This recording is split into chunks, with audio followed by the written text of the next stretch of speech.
Ya para concluir, Fernando, porque hemos dado una serie de claves que hay que tener en cuenta para ver si un texto es históricamente fiable.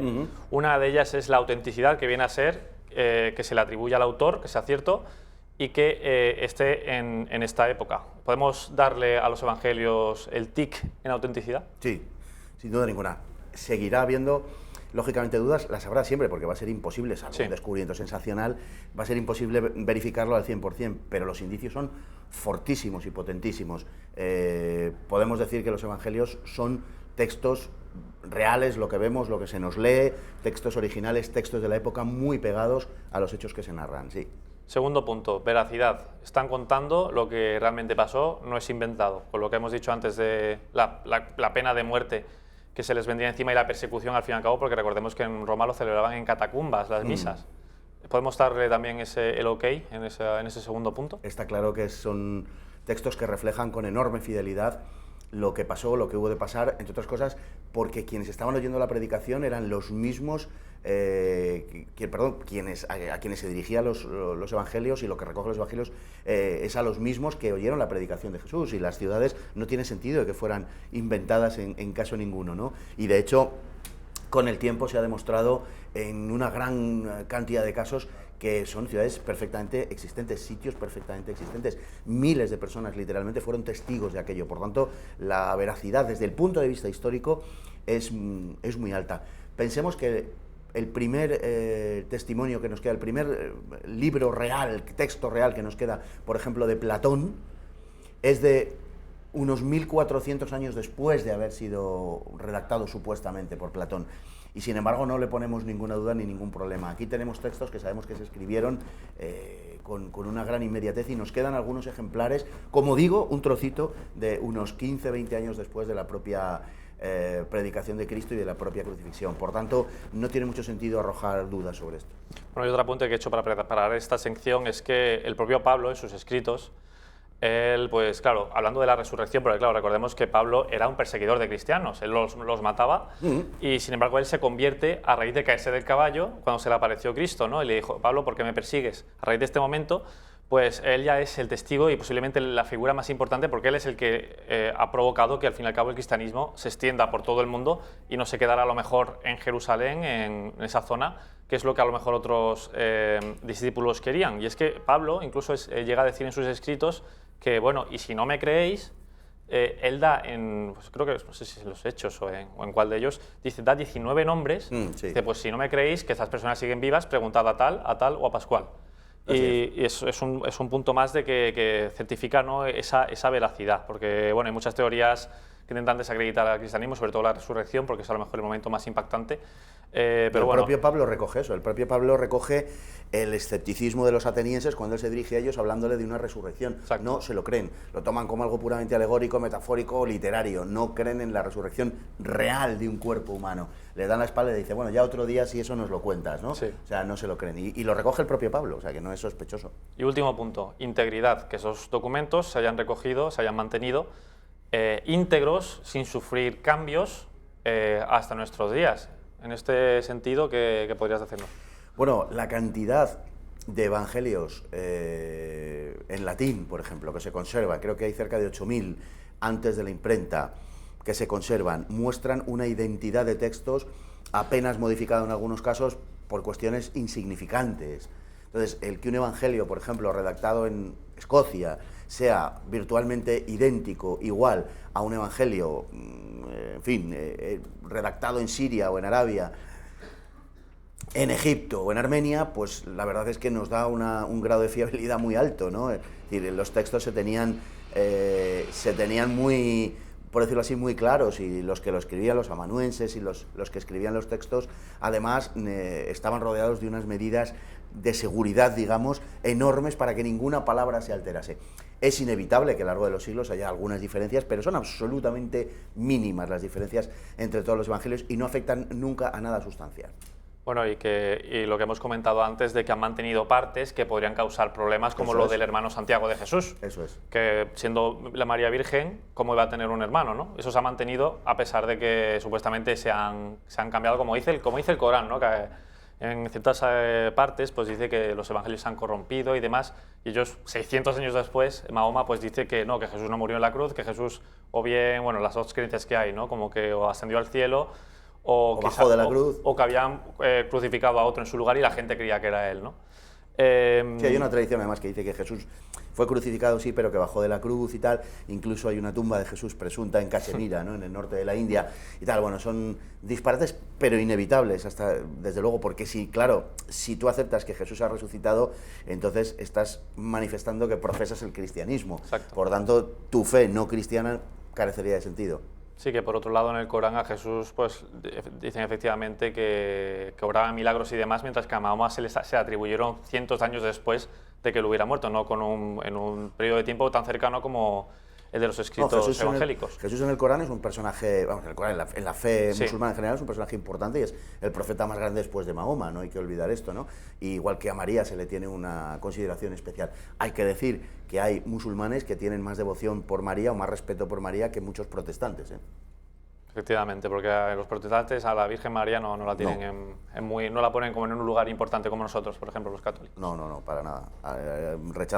Lo rechazan como que no pueda ser objeto de veneración, etcétera. Solo la figura de Cristo, bueno, aquello es solo la sola fe, ¿no? Y la sola escritura, que es lo que profesan ellos. Lamentablemente no hay ningún sitio en la escritura donde diga que donde avale eso de la sola escritura, porque si solo se puede creer lo que dice la escritura, entonces eso tiene que venir dicho en la escritura, pero no viene en la escritura. Exacto. Bueno, y la tradición oral que había en aquellos tiempos, que bueno, es que yo creo que en el Islam sigue repitiéndose, hay mucha gente que se aprende grandes partes del Corán de memoria, cosa que se hacía antiguamente, pero claro, ya no somos capaces casi ni recordar un teléfono móvil. Los niños en las madrasas de Pakistán o de Afganistán se aprenden el Corán de memoria y se aprenden el Corán de memoria, el Corán en árabe, cuando ellos son de lengua farsi o urdu y tal, y se lo aprenden en una lengua que no comprenden, que no saben lo que están diciendo, pero solo por los sonidos son capaces de aprendérselo de memoria. La tradición oral es muy importante en los sitios donde no existe esta escrita. Exacto. O en épocas anteriores de la historia donde no había escritura, donde la escritura era excepcional. Los niños aprendían de los padres una serie de relatos y se pasaban de unos a otros. Por tanto, la fiabilidad del relato construido a partir de la tradición oral es siempre grande, ¿eh? Bueno, pues hasta aquí la historicidad de Jesús, pero Fernando, no te vayas porque tenemos que comentar un par de cositas de lo que ha acontecido este fin de semana en la crónica política, ya que el domingo de Ramos pues, coincidió también ser el 14 de abril, día en el que se instaló la Segunda República en España, después de Primo de Rivera, y claro, los republicanos, los comunistas han salido a la calle en Madrid a, bueno, no diría a festejarlo, sino a reivindicar la vuelta de una república a España, ya que consideran que tiene la ciudadanía que tiene, mira aquí estamos viendo las imágenes, que la ciudadanía tiene el poder, el derecho a elegir a su jefe de Estado. Sin embargo, bueno, hay banderas tanto republicanas, pero también había alguna que otra comunista. De hecho, uno de los organizadores de la manifestación pues, es el líder del Partido Comunista Español, un partido prácticamente extinto, pero que, ojo, va como número 3 de Unidos Podemos, no recuerdo por qué circunscripción, pero vamos a ver si podemos escuchar, Francha, a ver si tenemos a Enrique Santiago del Partido Comunista Español y también de Unidos Podemos. Estamos conmemorando la llegada a España de la República Democrática, de todos los trabajadores, el gobierno de la libertad y la justicia por primera vez en la historia de nuestro país. Recordamos y homenajeamos a todos los que le hicieron posible y todos los que defendieron la legalidad republicana contra el alzamiento militar fascista que nos trajo posteriormente una dictadura franquista de tantísimos años. Y además también reclamamos la llegada de una nueva república porque es el único gobierno que garantiza todos los derechos para todas las personas, porque desgraciadamente hoy nuestra Constitución no está garantizando los derechos económicos y sociales que recogen. No me había dado cuenta yo, Fernando, que vivíamos en una democracia sin derechos, sin libertades. ¿Es algo nuevo que nos cuenta este señor? Sí, bueno, es la construcción mítica de un pasado que nunca fue, ¿no? La construcción de una república idílica, lo cual está muy lejos de la realidad. Él, bueno, pues lo que hace es recrear de forma voluntarista ese pasado, ¿no? Que terminó, dicen, un alzamiento militar fascista, lo cual es una enorme mentira, ¿no? ni el levantamiento fue fascista, ni fue exclusivamente militar, fue un movimiento cívico-militar, fue media España que se levantó contra la otra media porque ya no podía soportar más la situación de arrojamiento en la que se encontraba, sencillamente, ¿no? Él, bueno, pues quiere hablar que es la primera vez que hubo en España justicia y una serie de cosas que, en fin, yo creo que descalifican un poco a quien las pronuncia, ¿no? Es decir, toda la historia de España para este señor es un error tremendo, horroroso, terrible, y solamente la llegada de la República pues es un rayo de luz que naturalmente las fuerzas regresivas, oscuras y tal, pues ahogaron con un alzamiento militar que nos llevó a una dictadura horrorosa y tal. Bueno, como digo, es una visión tan sectaria que tampoco merece mucho la pena comentarla. Exacto. Simplemente decir que ellos hablan ahí de la Tercera República, pero realmente donde nos quieren llevar no es a la Tercera República, es a la Segunda. Y ni siquiera a la República del 14 de abril. Ellos nos quieren llevar a la República del 16 de febrero, es decir, la República del Frente Popular que llegó mediante un golpe electoral, mediante un fraude electoral gigantesco, como ha quedado ampliamente demostrado con las últimas publicaciones, los últimos 2 años, y básicamente con ese magnífico libro que es El fraude de 1936, fraude y violencia, ¿no? De cómo se ha demostrado de una forma muy palpable ese fraude gigantesco que se llevó a cabo.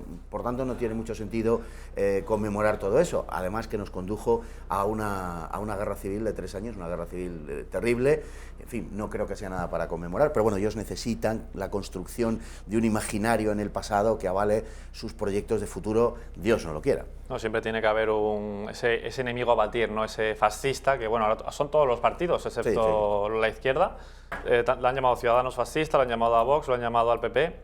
Yo que deben de estar pensando los que sean de verdad fascistas de estos otros partidos, que para ellos, claro, serán muy moderados. Y para más Inri, es que esto te lo dice, esto te habla de democracia, el líder del Partido Comunista Español, sí, que tú lo sabes mejor, Fernando, pero estamos hablando de millones y millones y millones de muertos. No sé ya qué cantidad, creo que iba, no sé si en total el comunismo se ha cobrado como 80 millones de vidas. Y bueno, es que es lo que tú dices, que no merece ni siquiera un comentario. No, lo que pasa es que también, no lo merece desde luego, pero también es bueno hacer pedagogía, y el hecho de que la caída del comunismo no hubiera un Nuremberg, digamos, que hubiera enjuiciado los crímenes comunistas, pues de algún modo sigue avalando a esta ideología totalitaria. El comunismo tiene, los cálculos andan en torno a los 100 millones de muertos. Pensemos Exacto. que solo en China y solo por el llamado gran salto adelante, actualmente oficialmente se reconocen 38 millones de muertos en esa operación del maoísmo chino, ¿no?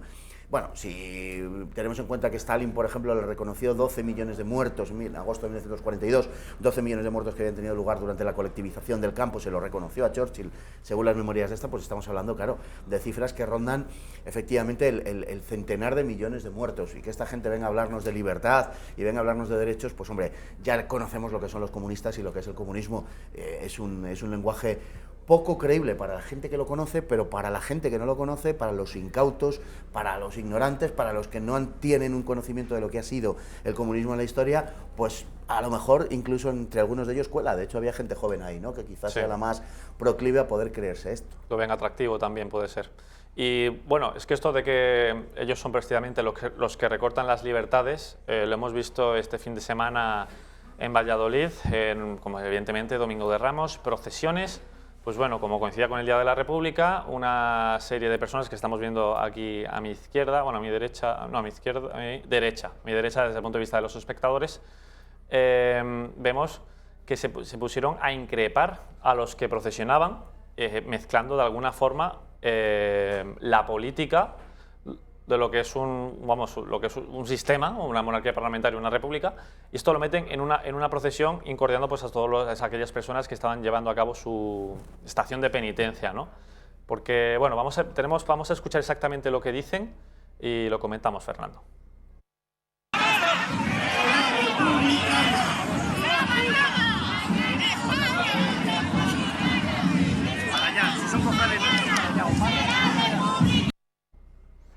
Esto es que ya no se respeta nada, no se respeta, bueno, en este caso la libertad de expresión, porque tú sales a la calle con tu libertad de expresión, incluso tu libertad religiosa para celebrar tu fe en el ámbito público, pero no se respeta para nada. Pero esto era muy frecuente precisamente bueno, y en el 36 y todo esto, claro. Sí, era muy frecuente. Las procesiones eran atacadas por gente de izquierdas y, en fin, con resultados mucho más violentos y sangrientos, desde luego, de lo que vemos aquí, que no es más que la protesta, en el fondo, de muy pocas personas. Exacto, también, ¿no? También lo que pasa es que lo peor de lo que está pasando en España es que nos estamos acostumbrando a este tipo de contramanifestaciones políticas y dándoles hasta una pátina de respetabilidad. Hay que decir que las contramanifestaciones están prohibidas por ley, o sea que tú no puedes pedir una manifestación y al lado que se autorice la manifestación de señores que van a protestar contra ti por tu manifestación.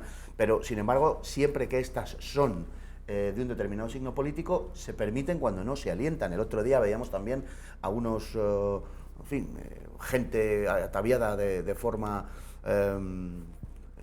perfectamente distinguible, con las banderas del LGTBI entrando en Alcalá de Henares, en una iglesia de Alcalá de Henares y tal, bueno, pues faltando absolutamente al respeto al recinto y al sitio donde están y tal. Esto es frecuente, la acometividad de esos sectores sociales contra una iglesia sencillamente que no se defiende, contra una iglesia que no hace valer sus derechos, los derechos de Dios y los derechos de los hombres, los derechos de los fieles, pues da por resultado esto. Es fruto de esa dejadez de la Iglesia, que bueno, que es una inercia en la que lamentablemente la Iglesia, en todo Occidente, hay que decirlo, pero particularmente en el caso que nos ocupa, que es el de España, una inercia en la que esa Iglesia está y no parece que dé muestras de despertar, o apenas en algunos de los obispos, de los pastores, se puede atisbar algún principio, pero desde luego no en la mayoría y no en la conferencia episcopal, ¿no? Entonces hay una acometividad, como digo, hay una agresividad contra todo lo católico. El objetivo es expulsarlo del espacio público.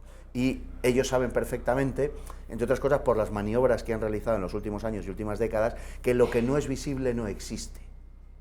Ellos, cuando han querido normalizar algo, por ejemplo, este tipo de grupos, cuando han querido normalizar socialmente la homosexualidad, lo que han hecho ha sido dar visibilidad a los colectivos homosexuales, ¿no? Y todos sabemos dónde estamos llegando. A los católicos, ¿qué hay que hacer? Expulsarlos del espacio público. Si no se les ve, no existen. Y la Iglesia, por tanto, en términos sociales, entendámonos lo que estoy diciendo, dejaría de existir. Sí, porque los católicos tenemos, yo como católico, tenemos que defendernos porque, de hecho, no en el dogma, sino como en el catecismo, una de las, no sé, por así decirlo, razones o cosas que dice este catecismo es que tienes la obligación de defender lo que es santo. Y sí, claro, y tu iglesia, pues, mismamente. Pero bueno, esto no tenían que tampoco que hacerlo tanto los católicos, sino más bien los políticos que ven y callan. Porque parece que ser católico actualmente está penado y sobre todo en la política, parece que te van a apartar, ¿no? Y además es que el político católico está obligado a ser católico. Exacto. Y a actuar como católico. No, lo que no puede ser es que un político, bueno, puede ser porque lo hacen, pero un político católico no puede decir, bueno, mire usted, yo soy católico, pero para ir a misa de 12. El resto del tiempo, ¿no? Pues a usted no le importa lo que soy. No, usted tiene que actuar en política como católico. Por tanto, ¿no? Y esto es lo que en España, bueno, desde hace muchos años, absolutamente nadie se atreve a decir, ni siquiera casi en el plano cultural. Es como una especie de vergüenza, no sea que me vinculen a la leyenda negra, al imperio, a todo este tipo de cosas, ¿no? Entonces hay una vergüenza de entrada, y luego ya de manifestar la propia fe, se diga lo que se diga, porque se piensa que eso probablemente pues puede mermar los votos propios, ¿no? Porque los políticos, en una gran mayoría, no digo todos, pero en una proporción importante, lo único que piensa, desengáñense usted, don Miguel, es en los votos, no piensan en otra cosa. Efectivamente. Y ya para terminar, Fernando, te quiero enseñar una noticia que hemos conocido en el día de hoy, y es que, ojo, exhumación de Franco. Podemos quiere que se grabe la exhumación como método pedagógico para demostrar y para enseñar lo que es la memoria que debe ser conservada y la que debe ser eliminada.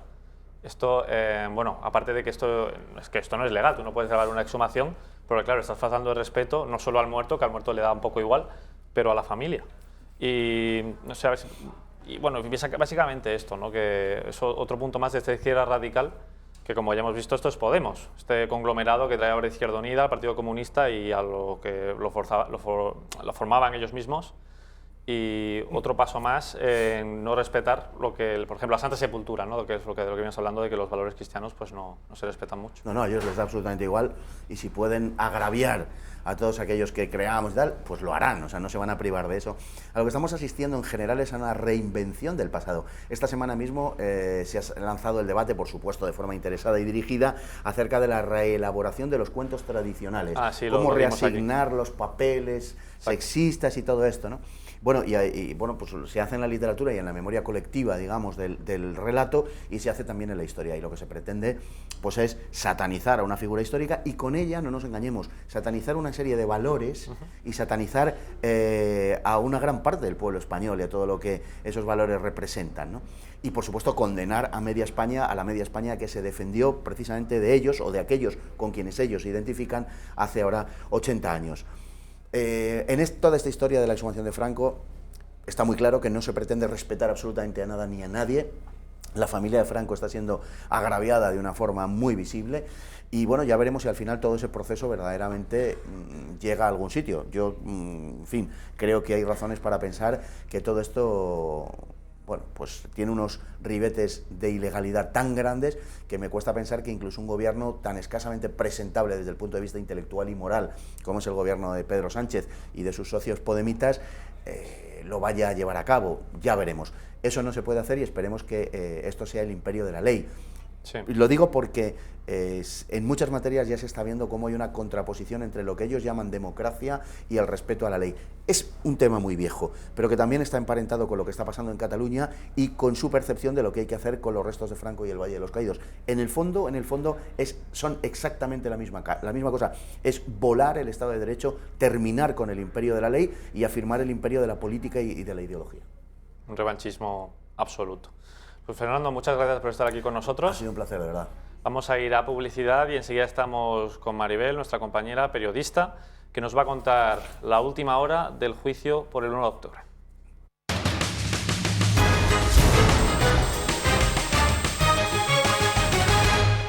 Bienvenidos de nuevo a la redacción abierta en este lunes santos. Estamos ya con uno de los componentes del Club de Amigos, con Edgar, que ya has venido en alguna ocasión. Sí, he venido, pues bueno, siempre intentamos favorecer todas las actividades que hacemos en el Club de Amigos y pues siempre que tengo una conferencia sobre uno de los compositores, pues intentamos hacerlo públicamente para que vengáis todos porque son unas charlas súper amenas, súper interesantes, no porque las de yo, pero porque el compositor y la obra en este caso de nuestro protagonista es grandísima y es interesantísima. El protagonista que no es otro que Johann Sebastian Bach, este compositor, organista, clavecinista, violista, maestro de capilla y cantor alemán del periodo barroco, que posiblemente es como la cumbre, ¿no?, de este periodo. Efectivamente, Johann Sebastian Bach es el compositor estrella, por así decirlo, del barroco.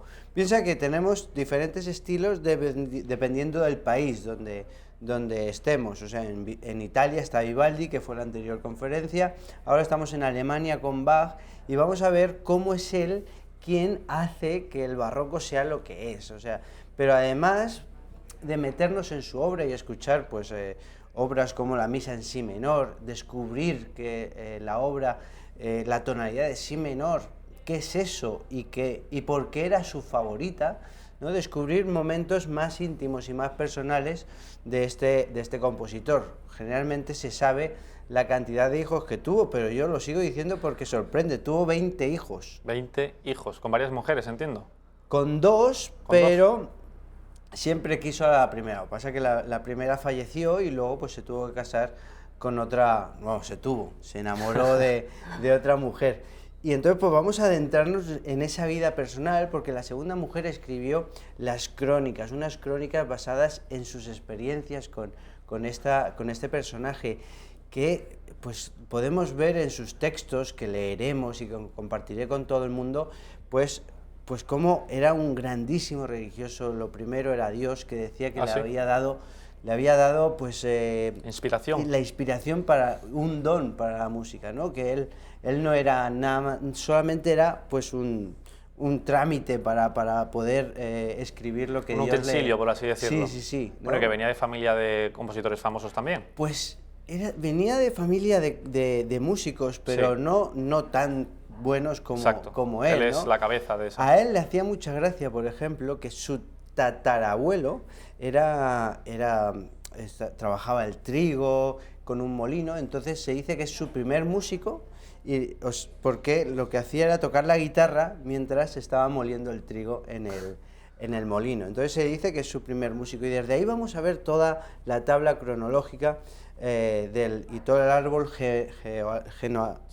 genealógico de Juan Sebastián Bach. Creo que va a ser una charla súper interesante, nos vamos a adentrar en ese músico, en esa persona humana y cómo tenía esos tres pilares que para él eran fundamentales, ¿no? La música, Dios y la familia, que en orden sería primero Dios. Exacto. Que le da el don de la música y a través de la música y Dios como él lo que quiere es amar a las personas que tiene a su alrededor y ahí está la familia. Por eso que tuviesen tantos hijos, no por otros, sino porque le gustaba pues compartir y estar con su mujer y su familia y hacer música con ellos. Esto también nos vamos a meter en la vida hogareña, nocturna, en la que le gustaba improvisar y jugar con la familia, haciendo música. De tal manera que, claro, pues de pronto salen muchísimas obras, porque muchas simplemente son escritas pues para compartir con sus hijos, pero que a día de hoy pues se mantienen y son grandísimas obras. No, y que este compositor no solo fue, digamos, como el máximo exponente de su tiempo, pero que evidentemente al serlo fue influencia para otros muchos grandes. Sin ir más lejos, Mozart.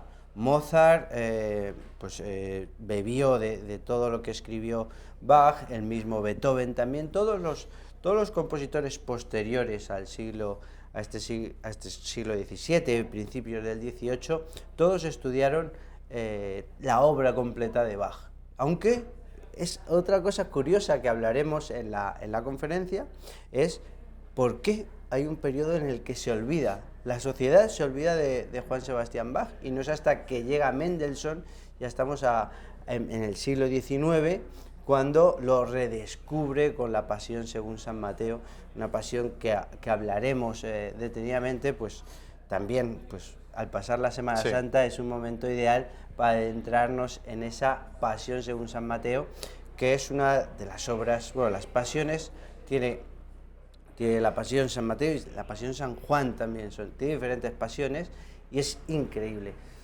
Todo esto lo hablaré, pondré ejemplos musicales de una manera llana para que quien no entienda lo que es la palabra si menor, pues que lo pueda entender y que sepa por qué esos sonidos para Bach era algo como que le llenaba por dentro y era lo que más cerca le hacía sentir con Dios, ¿no?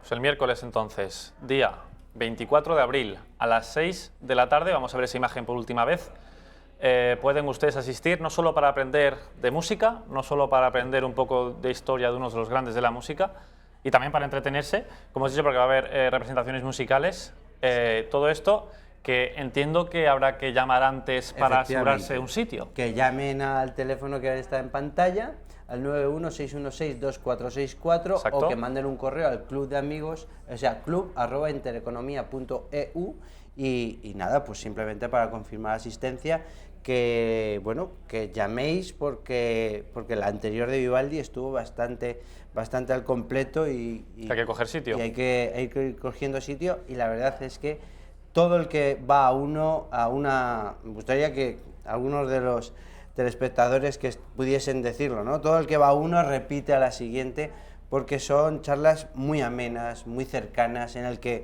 pues yo soy como soy y entonces acepto todas las dudas y entonces es muy bonito el ambiente que se crea, porque les explico Bach, la época, por qué está ahí, qué hay después, qué hubo antes. Entonces todas las dudas de manera llana se explica y se ponen ejemplos musicales. Por lo tanto, te vas con una idea más completa para poder entender no solamente Bach, sino lo que es pues, todo este contexto musical. Bueno, Edgar, muchísimas gracias por venir aquí a explicarnos esto. Y ya saben ustedes, 24 de abril, miércoles, 6 de la tarde, tienen ahí el teléfono 916162464 o club@intereconomia.eu. Luego tienen que ponerse en contacto porque hay que coger sitio que la última se llenó. Mil gracias, Edgar. Miguel, muchas gracias a ti.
Están viendo ustedes imágenes en directo del Tribunal Supremo en este momento, porque como ya les he comentado al principio de este programa, hoy están compareciendo, están testificando, en virtud de testigos obviamente, algunos de los investigadores del referéndum del 1 de octubre, que por cierto, nos va a contar ahora Maribel, han echado una gran losa sobre el mayor Trapero, diciendo que él era clave en esta estrategia del referéndum ilegal, y también pues, los policías que fueron heridos por los antidisturbios. Pero primero, Maribel, voy a presentarles aquí a mi compañera periodista Maribel de Jesús, que nos va a primero hacer un contexto de lo que fue la semana pasada para saber un poco por dónde estamos, y luego nos cuentas la última hora de este juicio.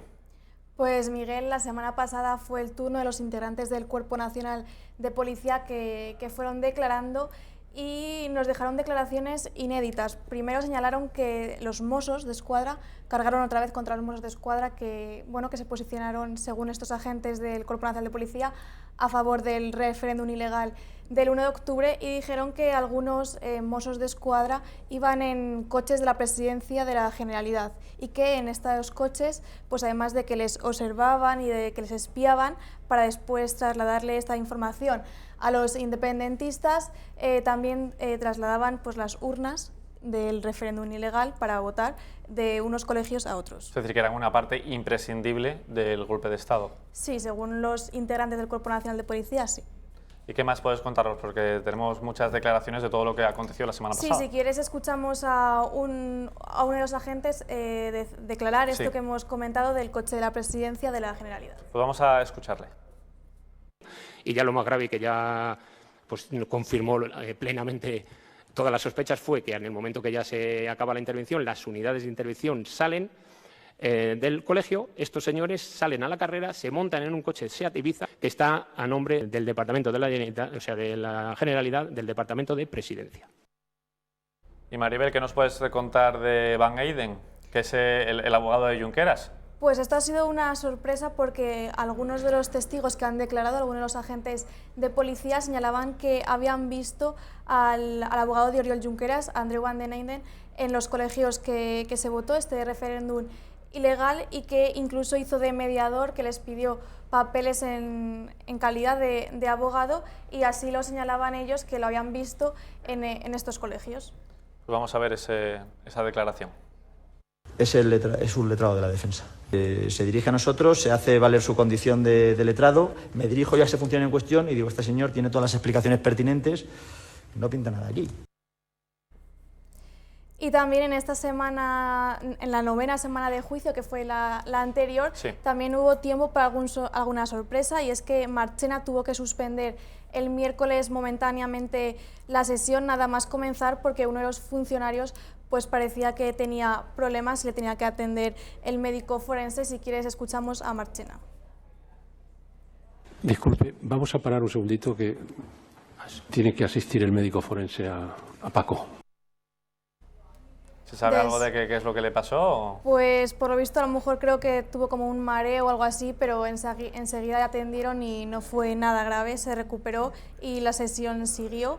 Y también, pues bueno, los agentes del Cuerpo Nacional de Policías dijeron que habían visto a los Mossos trasladar, como te he comentado antes, las urnas de unos colegios a otros. Incluso se llegó a recontar los votos dentro de estos colegios con los Mossos de Escuadra dentro sin que interviniesen. Y si quieres lo escuchamos a los agentes comentar esto. Muy bien. Allí lo que pasa es que sale una persona y a voz en grito dice, se va a hacer el recuento. Y todo esto en presencia de los Mossos. Se meten para adentro y hacen el recuento. Y una semana más, Miguel, hemos conocido nuevos datos de violencia por parte de los independentistas hacia los policías que estaban cubriendo y defendiendo el Estado en este referéndum ilegal. Incluso pues después de las agresiones que tuvieron, les dieron puñetazos, les escupieron, les insultaron, les pegaron patadas, les recibieron con cables de acero. Debido a estas agresiones, algunos de los agentes de policía tuvieron que estar meses de baja, hasta 5 meses. Algunos de los policías estuvieron de baja. Si quieres, escuchamos a la gente diciéndolo. Con la férula pues estaría 4 semanas aproximadamente, aunque de baja para el servicio 5 meses. Pues ya han visto ustedes, la semana pasada todo hacía indicar que los Mossos no colaboraron, como aseguraba el jefe de los Mossos, el mayor Trapero, en su declaración, claro, para librarse obviamente de ese cargo tan importante del que le tienen imputado, de la rebelión.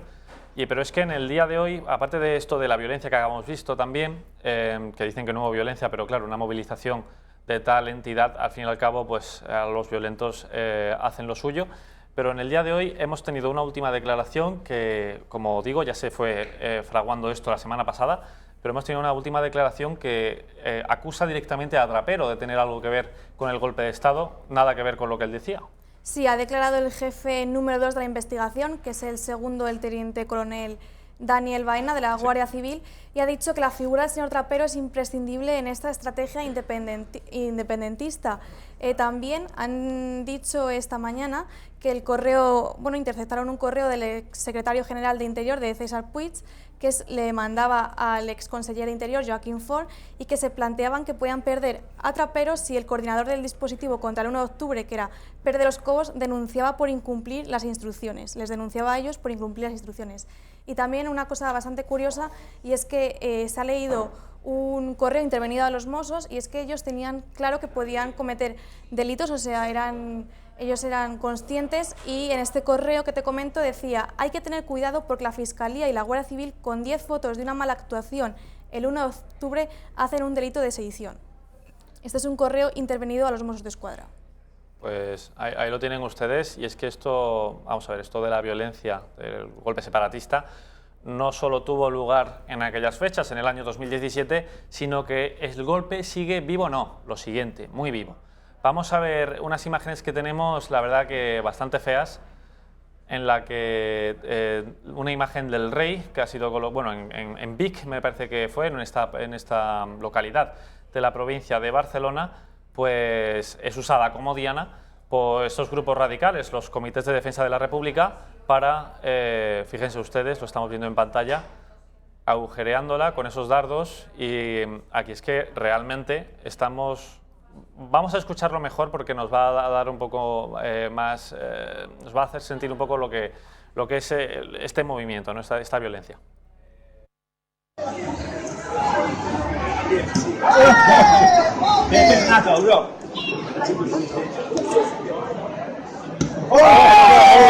Ja està, m'hi ha costat una mica, Estamos viendo cómo lo celebran, Maribel, como si fuera, vamos, como si no estuvieran incurriendo en un delito, porque hay que recordar que, según el Código Penal, las injurias a la corona están penadas con entre 4 y 2 años de prisión. Cierto es que esto que está incluido en el Código Penal, que defiende a una de las instituciones clave de nuestra democracia, que es la corona, que es la monarquía, porque la jefatura de Estado, por así decirlo, ha causado muchísima polémica. Esto es súper polémico porque evidentemente los de Podemos no consideran que una injuria al rey pues deba de estar penada de alguna forma. A ti ver estas imágenes, ¿qué opinión te merece? Porque ellos supuestamente alegan la libertad de expresión, pero yo creo que la libertad de expresión tiene ciertos límites, Maribel. Bueno, yo creo que ellos lo hacen para provocar, que es otro signo de provocación, y lo hacen conscientemente para que todo el mundo lo vea, y bueno, si nadie interviene y nadie les hace algo, la ley no interviene, pues lo van a seguir haciendo como otro signo de provocación, como por ejemplo, hablando del juicio, otra provocación más de los independentistas. Hoy Carme Forcadell llevaba unos guantes amarillos en la sala y solamente se los ha quitado cuando su letrada ha intervenido, pero llevaba unos guantes amarillos que se veían claramente. Sí, esto, lo que acabas de comentar, es claramente provocación, y esto podríamos incluso tildarlo de odio, porque al fin y al cabo se está atacando a la figura del rey, una de las instituciones más importantes de la democracia española, y lo que tú has dicho, efectivamente, no se están protegiendo a nuestras instituciones, no se está haciendo cumplir la ley.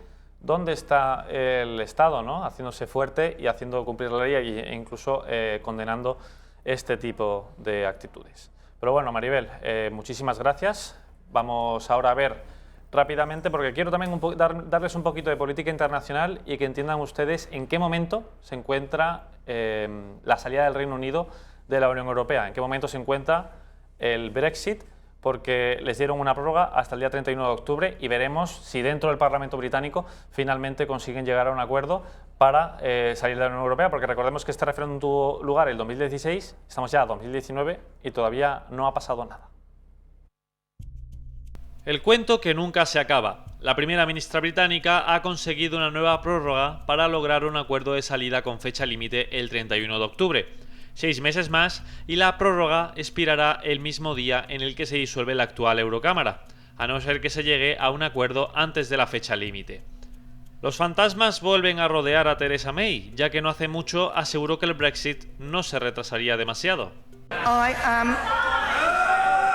I am not prepared to delay Brexit any further than the 30th of June. El Reino Unido se ha comprometido a hacer aportaciones constructivas a la Comunidad Europea durante ese periodo, a pesar de que países como Francia le pretendían bloquear totalmente. En junio, la Unión Europea y el Reino Unido se reunirán para comprobar que se están cumpliendo los compromisos adquiridos y para establecer un formato de reuniones de países europeos sin Gran Bretaña. Los británicos respiran con incertidumbre, pero eso sí, respiran algo más aliviados tras el aplazamiento, especialmente las instituciones de carácter económico. La misión de May consiste en que el Parlamento británico acepte el acuerdo al que se llegó con la Unión Europea, un pacto de condiciones inamovibles aceptadas por ambas partes. Lo único que se podría modificar es la declaración política del mismo sobre la futura relación entre el Reino Unido y la Unión Europea. El gran escollo en el camino de May es el líder de la oposición laborista, Jeremy Corbyn, que se ha mostrado muy combativo con el acuerdo. The second extension in the space of a fortnight represents not only a diplomatic failure, but it's another milestone in the government's mishandling of the entire Brexit process. El objetivo conservador es llegar a las elecciones europeas con un acuerdo, algo que parece poco probable dadas las relaciones entre ambos partidos. De este acuerdo depende, y mucho, el futuro de la propia May, a la que los británicos podrían dar la espalda en las elecciones locales del 2 de mayo si el acuerdo por el Brexit no se acerca. Pues ya lo han visto ustedes, 31 de octubre, fecha límite para que se produzca la salida del Reino Unido de la Unión Europea. Una fecha que la verdad es que plantea muchos problemas, porque en primer lugar se quiso hacer el 30 de junio, esa fecha límite, y además es que hay unas elecciones europeas en camino, el día entre el 23 y el 26 de mayo, que claro que harán los británicos, presentarán a sus candidatos para luego no estar en esa Cámara. Habrá que ver cómo se desarrolla y aquí estaremos para informarles de ellos. Ya tenemos con nosotros a la periodista Sandra Toro de esta casa, de la web, que se encarga precisamente de la web del Toro TV de Intereconomía. Sandra, ¿qué tal? Buenas tardes, Miguel. Y como estamos en campaña, pues Sandra viene a hablarnos de esta campaña electoral en un asunto específico, en cuál es el programa de cada uno de los partidos en materia de seguridad, en materia de terrorismo. ¿Por cuál quieres que empecemos? Así es, Miguel. En el Toro TV hemos comparado los programas de todos los partidos políticos. Falta Ciudadanos, que lo presenta mañana. Ajá. Y mañana lo añadiremos. Hoy hemos publicado la comparación de seguridad y terrorismo y de materia económica. Sí. Que la de materia económica la ha hecho mi compañero Pepe García Saavedra. Y en materia de seguridad y terrorismo, bueno, todos sabemos que estas cuestiones son decisivas a la hora de elegir una papeleta electoral u otra. Y primero quiero recordarle a los espectadores que España fue el país que más víctimas por terrorismo registró en toda la Unión Europea entre los años 2000 y 2018. ¿Cuántas estamos hablando? Así se desprende alrededor de 800. 800 víctimas por terrorismo. Así se desprende del libro blanco y negro del terrorismo en Europa. También quiero recordar que casi 5.000 inmigrantes ilegales han llegado a España en lo que va de 2019, datos actualizados por el Ministerio del Interior a 14 de febrero. Esto supone un 172,7% más que en el mismo periodo que el del año pasado. Es decir, ¿vale? que a lo mejor el efecto este que provocó con el Aquarius y demás, el efecto de Pedro Sánchez por ese movimiento, ¿no?, que parecía en principio de misericordia, pero que lo que realmente, o de caridad, pero que lo que realmente ha provocado es una ola y vamos, al fin, de la que al fin y al cabo las que se benefician son las mafias. Así es. Y otra cuestión importante en materia de seguridad es la prisión permanente revisable, que en este caso quiero decir que según las últimas encuestas, 7 de cada 10 españoles está a favor de mantener la prisión permanente revisable. 7 de cada 10. Sí, y hemos visto recientemente que el padre de Diana Quer, Juan Carlos Quer, ha presentado al Congreso 3,2 millones de firmas. Firmas a las que Pedro Sánchez y el Partido Socialista ha hecho caso omiso.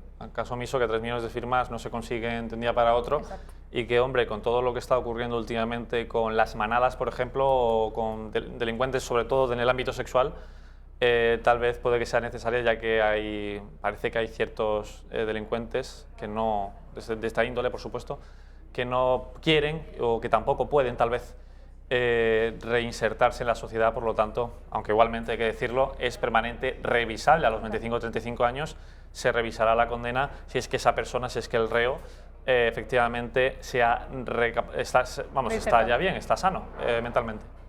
Así es, Miguel. Pues teniendo en cuenta estos datos, vamos a ver qué propone cada partido, como decimos, sin Ciudadanos, que lo añadiremos mañana, en materia de seguridad y terrorismo. Muy bien, vamos, ¿vale? Cuéntame, venga. Sí, empezamos con Vox, que en su programa electoral se puede leer que afrontan la cuestión de la inmigración de una manera serena y responsable y con un respeto absoluto a la legalidad. Sí. Centrándose en defensa, seguridad y fronteras, Vox promoverá una política de defensa y de seguridad nacional integral bajo los principios de coordinación de efectivos, medios suficientes, especialización y profesionalización. Promoverán además el endurecimiento del Código Penal para los delitos más graves, llegando incluso a aplicar, como decimos, la prisión permanente revisable. También ¿cuánto pide inmigración?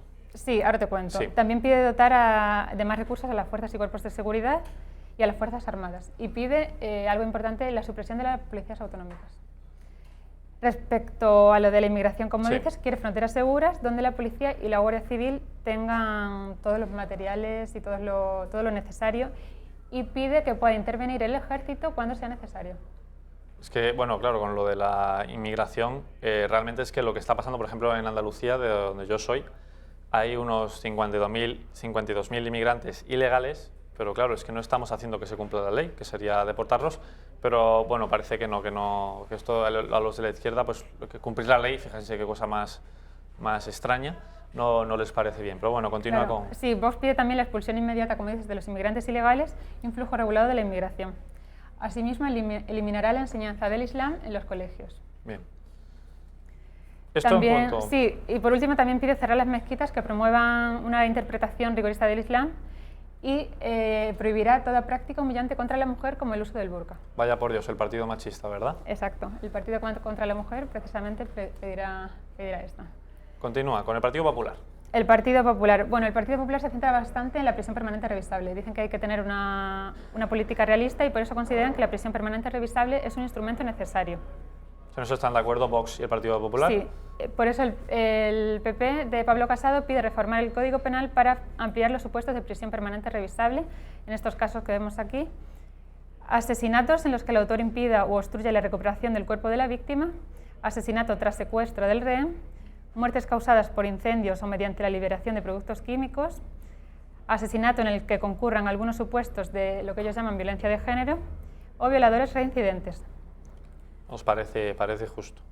Pide también, esto llama mucho la atención, que pide memoria, dignidad y justicia para las víctimas de ETA, cuando en el gobierno de Rajoy han tenido abandonadas a las víctimas de ETA. Sí, bueno, y ahora el gobierno actual, que precisamente pacta con los representantes políticos de ETA, que no son otros que Bildu, que bueno, que gracias a su apoyo en cierta parte, pues dieron el gobierno al partido de Pedro Sánchez, y por lo tanto 15, nada más y nada menos que 15 etarras se les ha aplicado el segundo grado, por lo tanto son considerados ahora como presos ordinarios, como si no hubieran hecho las barbaridades que han hecho. Sí, el PP promete también que pondrá fin al humillante acercamiento de presos a las cárceles. Efectivamente, justo esto, sí.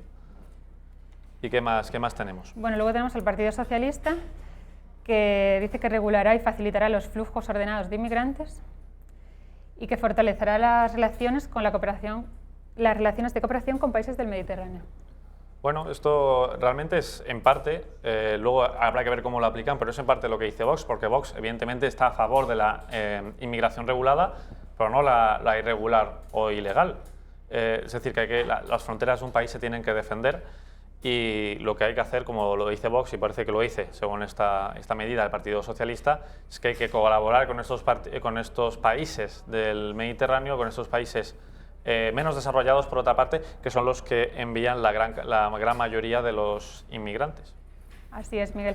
Luego el PSOE, al igual que Podemos, como veremos a continuación, ataca la Ley de Seguridad Ciudadana, a la que califica como ley mordaza, que es como califican esta ley los radicales y violentos, y dice que aprobará una nueva ley que sustituya a porque a juicio del PSOE es posible mayor libertad con mayor seguridad. veremos. Bueno, o sea, habrá que ver no en qué. especifica qué es lo que quiere hacer, pero habría Pero que lo ver. quiere cambiar, desde luego.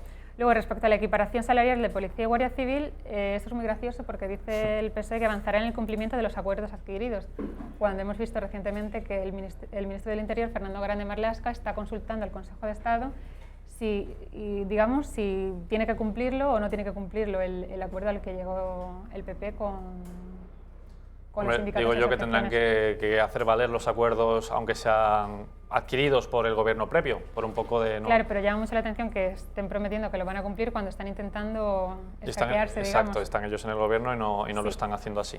Y luego, respecto a la prisión permanente revisable, como ya sabemos, está en contra de las enmiendas a la totalidad que presentaron PP y Ciudadanos para derogarla. Porque para los socialistas el fin de la prisión es la reinserción social.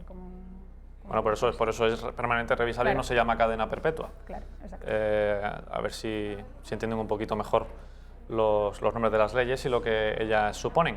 Y bueno, vamos con el último partido. Podemos. Bueno, para el partido de Pablo Iglesias es fundamental garantizar los derechos civiles de las personas inmigrantes y aumentará los programas de reasentamiento y creará nuevas modalidades de visado como el de búsqueda de empleo.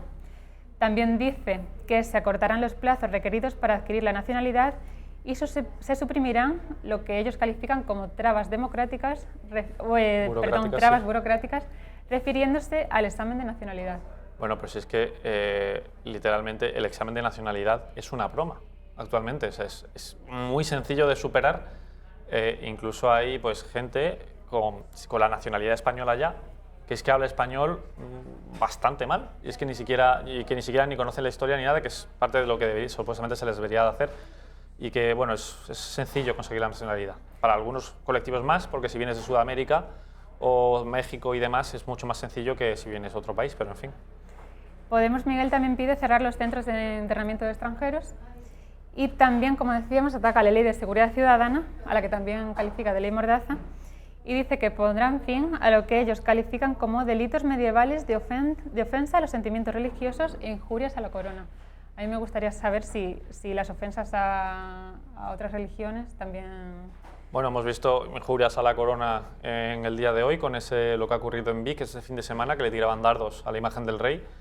E incluso, bueno, hemos tenido muchos episodios, como bien sabrás, de asalto a catedrales, asalto a iglesias por colectivos LGTBI o, bueno, simplemente las que se hacen llamar feministas, y algunas incluso han salido impunes o simplemente con una pequeña multa que al fin y al cabo no la pagan ellas, sino que se las pagan sus colectivos, por lo tanto, problema ninguno. La ofensa parece gratis en este país. Pues esto que dices, Miguel, para Podemos son delitos medievales. Medievales. Y finalmente dice que también reformarán el Código Penal para acabar con la criminalización de la libertad de expresión y opinión. Es decir, que atacar, lo que tú dices, agredir y atacar para Podemos es libertad de expresión. Sí, pero es que el problema con esto, que esto no está mal, o sea, bueno, no está mal, perdón. Claro, está mal porque es que la libertad de expresión no abarca todo, ya lo decía John Stuart Mill. Es que ellos quieren libertad de expresión para ellos. Exacto, siglo XIX lo decía John Stuart Mill, que cuando ya empiezas a ofender o atacar a otra persona, ahí se te acaba tu libertad de expresión. Y claro, pero es lo que tú dices, que es que a ciertos colectivos claro, a por ellos y otros claro, no los eso. toques. A mí me hace mucha gracia que cuando atacan a los católicos, a los cristianos, eso es libertad de expresión, exacto, pero si atacan al Islam, son los primeros en salir a condenarlo. Efectivamente. Entonces, un poco de equilibrio, ¿no? Por un poco de coherencia, exacto. Pues bueno, Sandra, muchísimas gracias por traernos esto. Recuerden ustedes que esto que les ha contado Sandra en estos 10 minutitos lo tienen ustedes redactado a la perfección en la web, ahí la estamos viendo, eltorotv.com, todo lo que necesita para vivir informado, web de la que se encarga en parte nuestra compañera Sandra. Muchas gracias por estar aquí y explicarnos esto porque es más o menos desconocido. Gracias a ti. Vamos a ir a publicidad y en un momento estamos con Luis Valcarce, redactor jefe de Periodista Digital.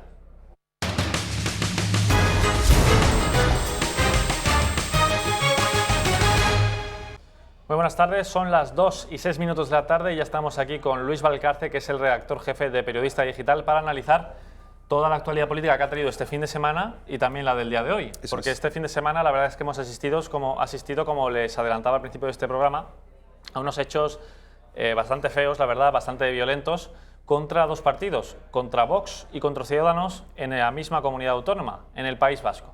Vamos a empezar por lo ocurrido en el País Vasco con Ciudadanos. Vamos a ver si podemos ver esas imágenes, porque como sabes, Luis, ellos iban a hacer, estamos en campaña electoral, iban a hacer un mitin más, pacíficamente, tranquilamente, con banderas de España, con banderas de la Unión Europea. Sin embargo, parte de los, digamos, por así decirlo, proetarras, porque la verdad es que no se les puede definir de otra forma.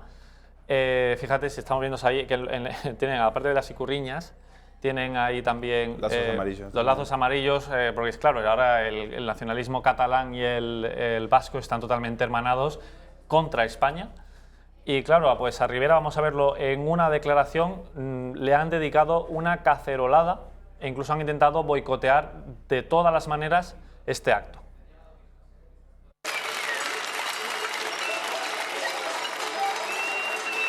Así que, frente a las cacerolas, ideas. Frente al privilegio, igualdad. Frente a los gritos, diálogo. Frente a los que no queréis que pisemos un pueblo en nuestro país, vamos a ir a todos los pueblos de España. Ya sé que esto, a algunos que están aquí en esta plaza no les va a gustar. Euskadi no es vuestro.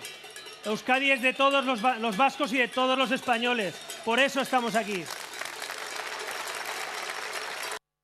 No, me parece, bueno, raro que tengamos que decir los políticos, que tengan que decir los políticos esto, de que cualquier pueblo, cualquier parte del territorio español se pueda acceder tranquilamente sin que te increpen y sin que te molesten. ¿Esto en Argentina es concebible?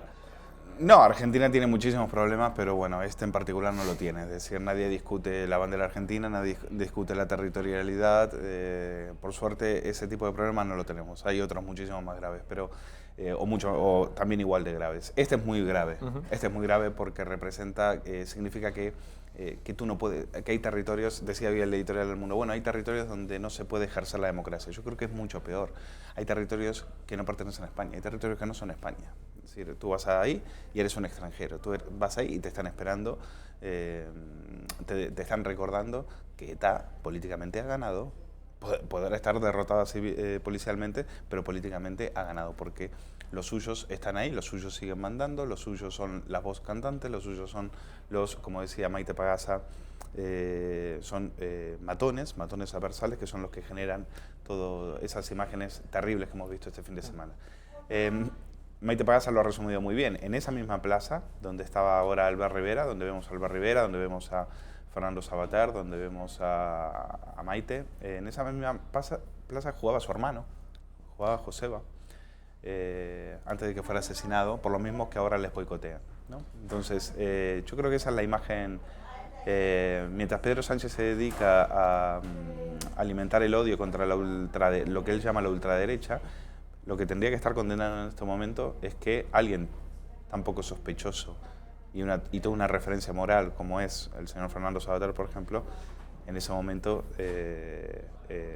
siendo vilipendiado, siendo ultrajado, siendo insultado, por lo menos que se levante y dé la cara. Sí, pero es que ni siquiera eso, sino que fíjate lo que dice Pedro Sánchez, porque él, bueno, y otros muchos políticos de izquierda, creen que lo que hacen viniendo a estos sitios, a Rentería se llama esta localidad, es venir a crispar. Vamos a escuchar a Pedro Sánchez.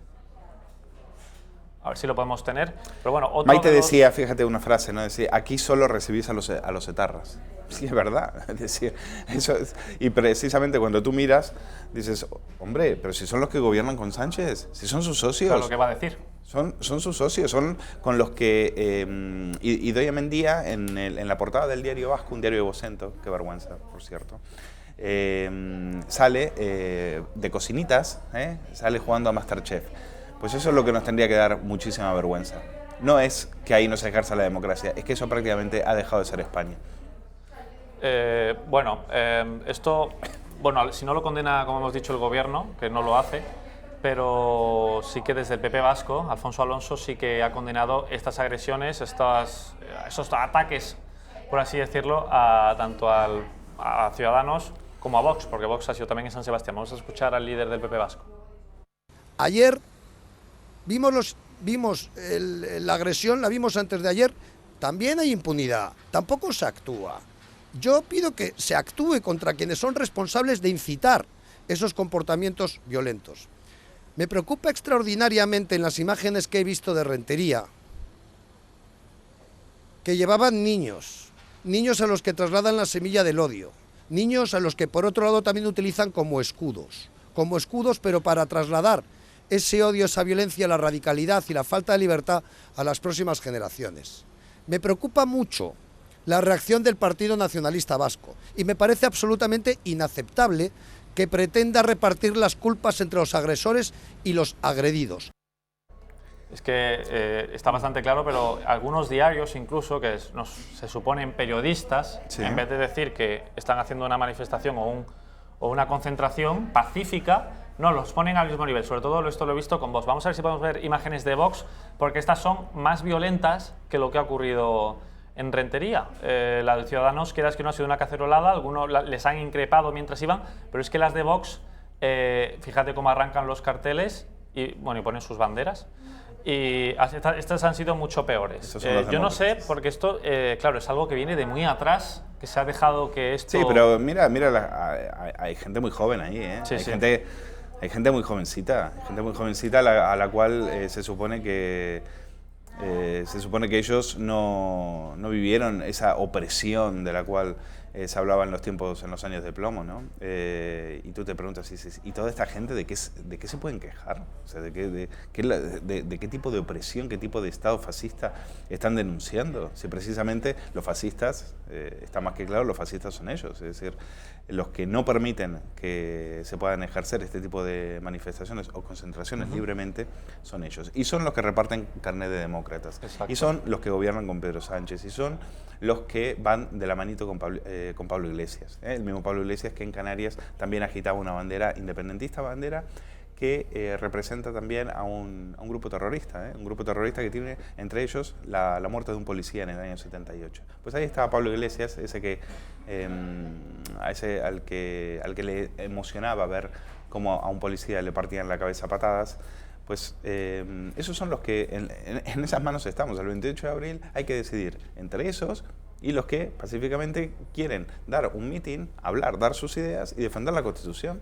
Porque yo no he visto a gente de Vox haciendo eso. Yo no he visto a gente... Exacto. Hoy Raúl del Pozo se sorprende, dice, pero yo no he visto a la gente de Vox, a la derecha esa que dicen extrema. No, es que no la ha visto ni la va a ver. La habrá visto Raúl del Pozo en los tiempos de la transición. En los tiempos de la transición, pero hoy es como que mi amigo del Pozo se cae del guindo finalmente y dice, bueno, pues efectivamente, yo le tengo que decir a Pedro Sánchez que lo que está denunciando no existe.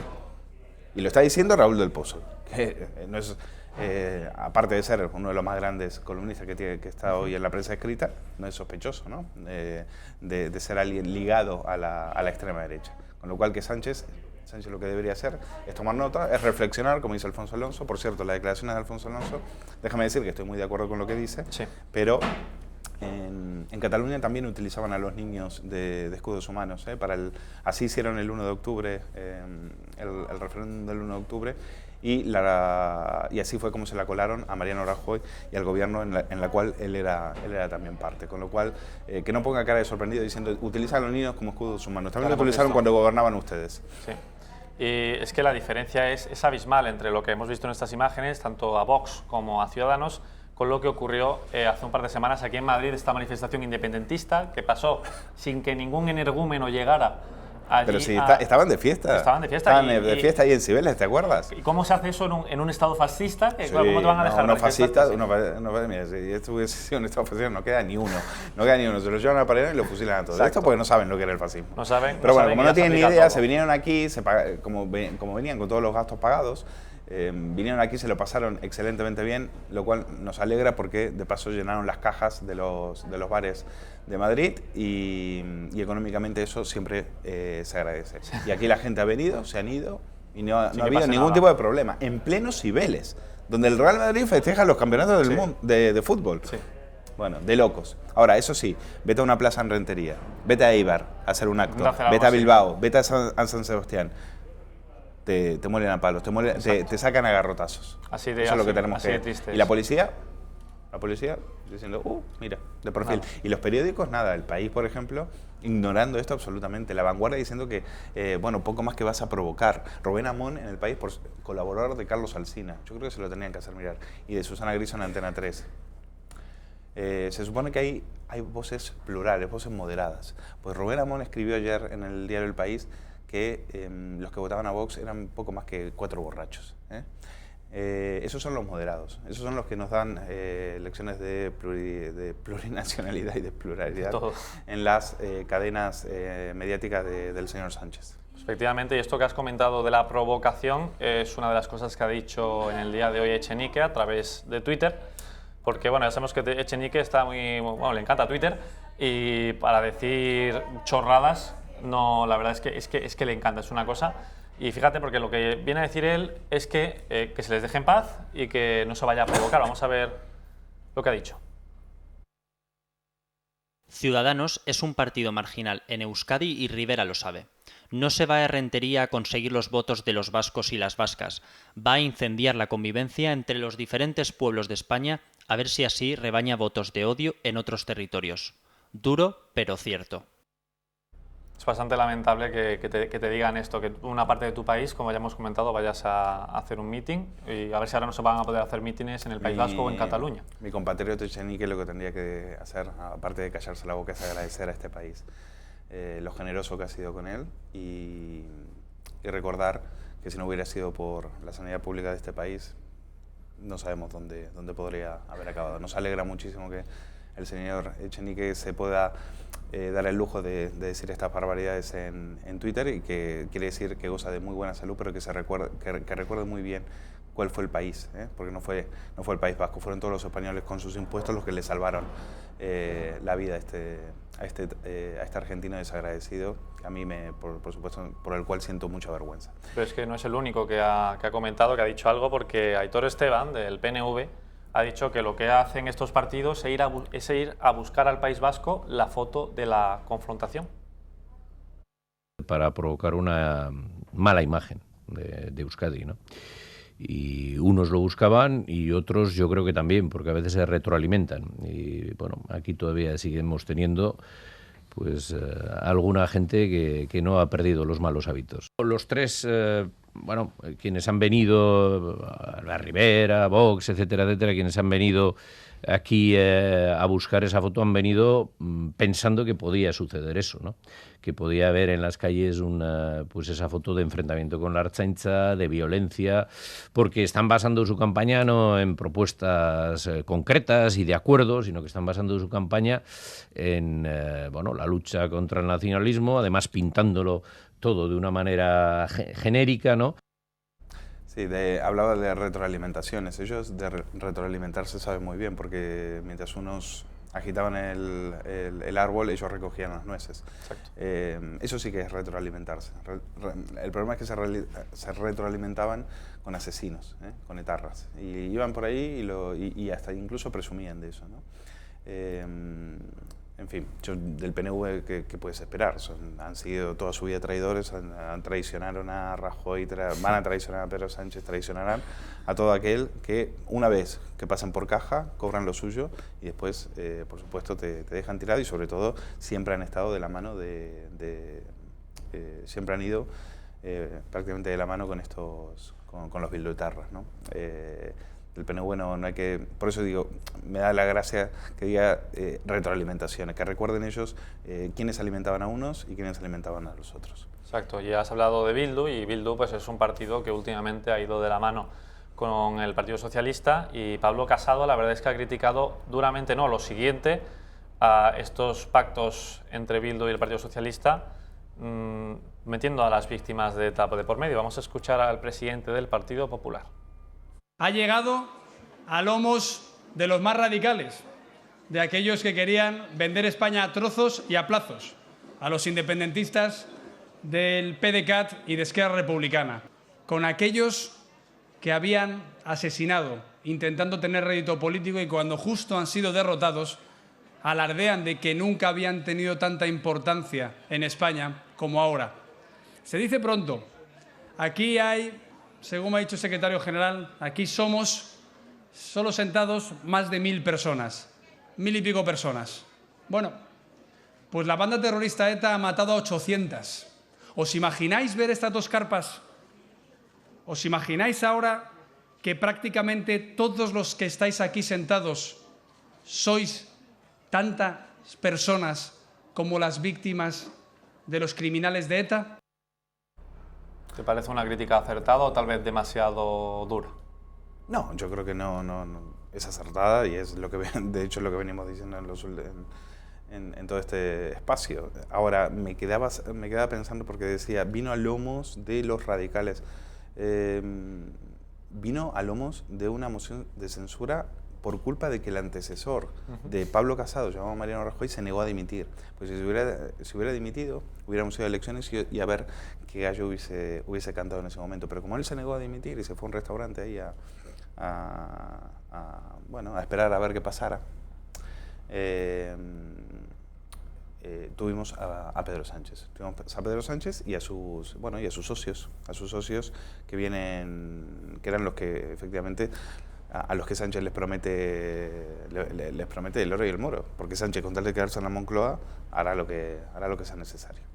Bueno, pues a Sánchez evidentemente este tipo de declaraciones no le gustan y considera que las tres derechas, como lo llaman, ¿no? La derecha trifálica. La derecha trifálica, le han puesto tantos nombres, los tres caballeros del Apocalipsis de Aznar, etcétera, etcétera. La información vaginal de Villarejo. Pues piensa que se dedican a crispar simplemente Pedro Sánchez y a nada más, no a hacer política.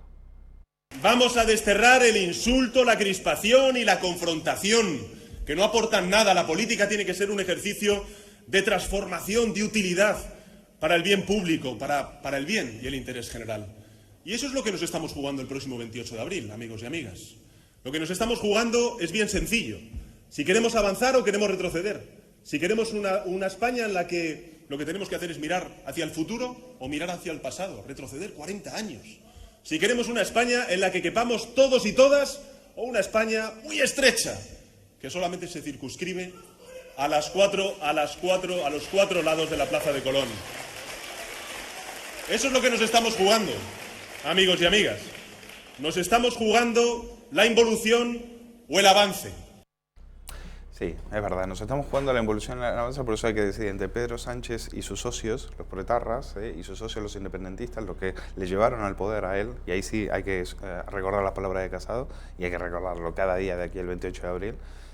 Sánchez no sería nadie si no fuera por los independentistas que le han aupado. Es verdad que él no necesitaba los votos de Bildu, pero sí necesitó los votos de Esquerra, sí necesitó los votos del PDeCAT, que son los que ahora piden nada más y nada menos que el derecho a la autodeterminación. Ya no van de derecho a decidir, ya no van de revolución de las sonrisas, todo eso se ha acabado. Quieren la autodeterminación y la quieren sí o sí. Sánchez dice no es no y Torra le dice sí es sí.